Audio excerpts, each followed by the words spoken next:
Semua pendapat baik yang pro maupun yang kontra, kami akan analisis berbagai argumen yang disampaikan dan tentu kebijakan yang akan kami ambil adalah kebijakan yang terbaik untuk kepentingan bangsa dan negara sejalan dengan kebijakan dari Bapak Presiden Prabowo.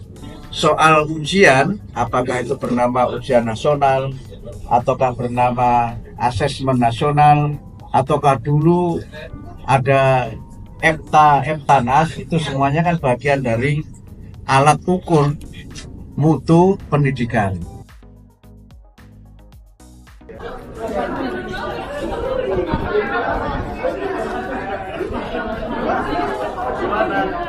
Enggak Pak. Oke. Assalamualaikum Mas Romti. Wih, Mas Selamat Milad Muhammadiyah.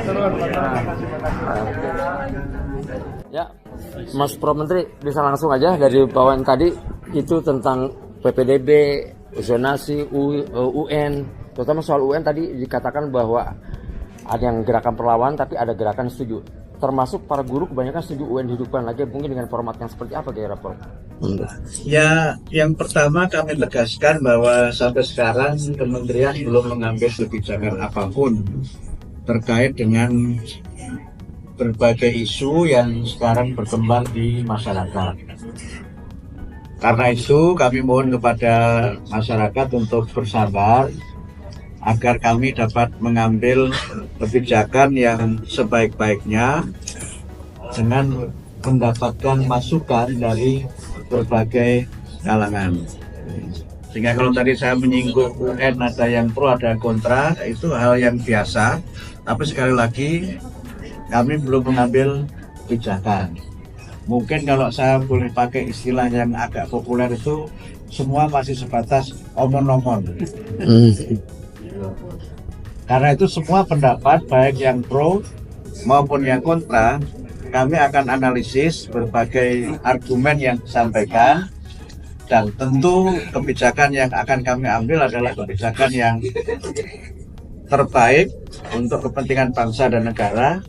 Dan yang tentu tidak kalah pentingnya, bahkan mungkin ini yang juga sangat penting adalah sejalan dengan kebijakan dari Bapak Presiden Prabowo. Ini yang nanti coba kita kaji secara mendalam, karena intinya kan sebenarnya kami berusaha untuk memberikan layanan pendidikan yang berkualitas untuk semua. Dan oleh karena itu maka bagaimana ada penjaminan terkait dengan mutu pendidikan itu, perangkatnya itu kan tidak tunggal. Penjaminan itu kalau kita lihat dari undang-undangnya itu kan ada dua kan, ada penjaminan internal dan ada penjaminan eksternal. Penjaminan mutu internal itu yang dilakukan oleh masing-masing satuan pendidikan. Termasuk di dalamnya adalah misalnya menyangkut evaluasi belajar peserta didik di masing-masing satuan pendidikan.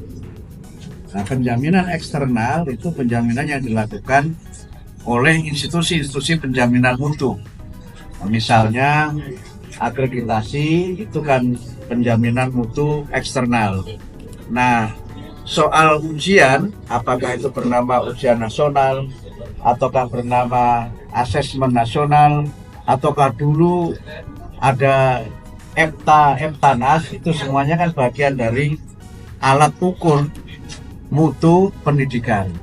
Sehingga karena itu semangat dari penyusunan berbagai macam kebijakan itu adalah untuk penjaminan mutu pendidikan baik eksternal maupun internal.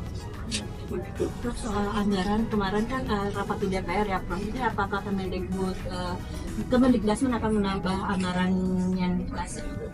Kemarin sudah ada yang disepakati oleh DPR, anggaran yang kita usulkan sesuai dengan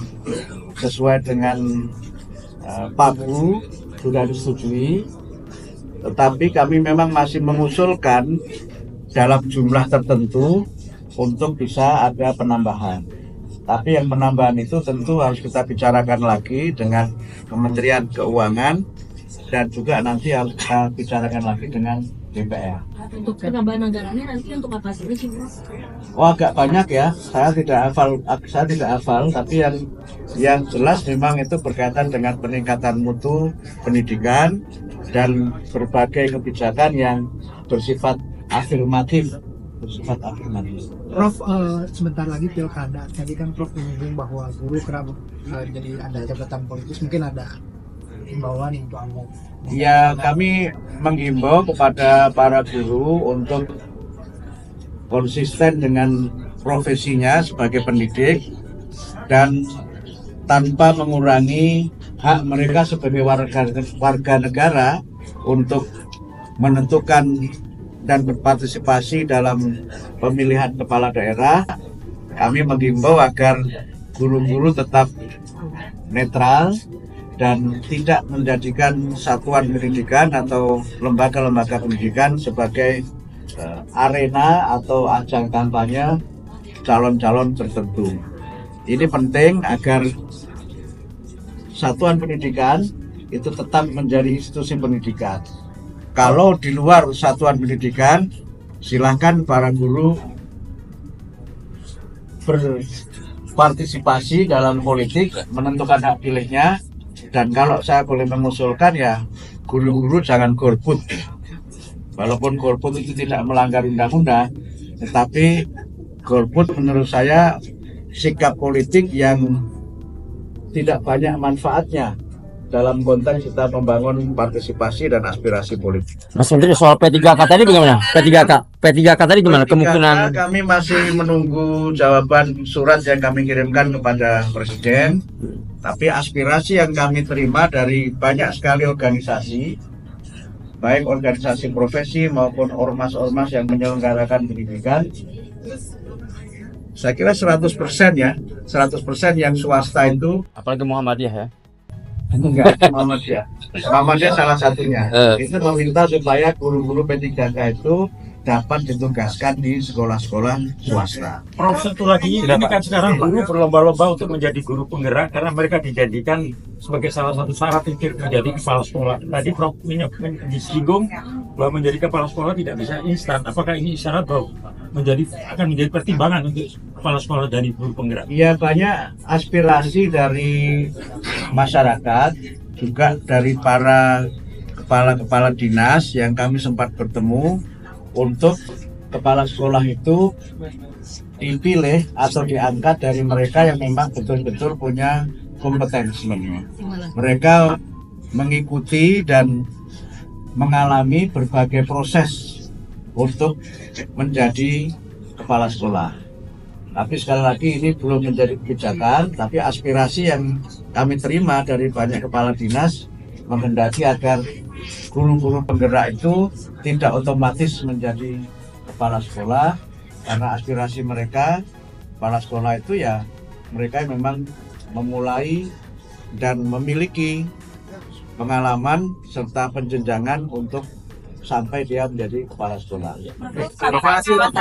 Tapi belum ini ya, tapi kami belum mengambil kebijakan ya. Ini masih aspirasi yang kami terima dari masyarakat. Kebijakannya nanti sampai betul-betul ada peraturan menteri yang